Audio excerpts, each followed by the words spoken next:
সত্যি বলতে জুবিন মারা গিয়ে কতগুলো আসল সত্যকে প্রকাশ করেছেন। প্রকাশ পেয়েছে তার অবহেলার লম্বা লিস্ট। হ্যাঁ, একটা কণ্ঠের গান না থাকলে আমরা পেতাম না বাংলার সবচেয়ে বড় সুপারস্টার দেবকে। কিন্তু তখন থেকে এখনো পর্যন্ত আমরা কেউ তেমন ভাবে শিল্পী জুবিন গর্গের নামই নেইনি। চলে যাওয়ার আগ পর্যন্ত লোকটা তেমন কোনো বড় প্রাপ্তি হয়তো পেয়ে যাননি। ধরুন, আপনি যে কয়েকজন শিল্পীর নাম আপনার ঠোঁটের আগায় থাকতো, তার মাঝে জুবিন গর্গকে কয়জনই বা রাখতেন? একটু ভালো করে খেয়াল করুন। সালটা ছিল 2009। চোখের জলে ভাসিয়ে দিলাম মনের ঠিকানা। গানটা শুনে 90-এর দশকের ছেলেমেয়েরা নিজেদের প্রেমের বিচ্ছেদের এই গানটাই শুনতো কিংবা শোনাতো। কিন্তু বাস্তবের হিরো আমাদের সামনে দেব।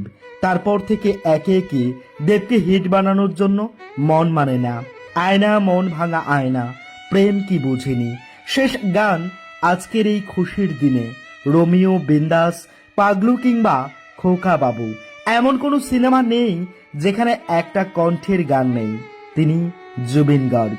কিন্তু একটু ভালো করে খেয়াল করুন, আমরা মিউজিক ডিরেক্টর জিৎ গাঙ্গুলিকে জানি দেবের গান কিংবা দেবকে হিট করানোর জন্য। আমরা রাজ চক্রবর্তীকে জানি সিনেমা ডিরেক্টর যার ছবিতে কাজ করেছেন দেব। আসলে এখনো প্রচুর মানুষ আছেন যারা জুবিন চলে যাওয়ার পর জানতে পারলো যে ফুল লাগে পুজোর কাজে সেই ফুলেই দেহ সাজে। এই গানটাও গেয়েছেন জুবিন। বোঝে না সে বোঝে না কিংবা পিয়ারের মতো হিট গান যার মাঝে লুকিয়ে আছে জুবিনের কণ্ঠ।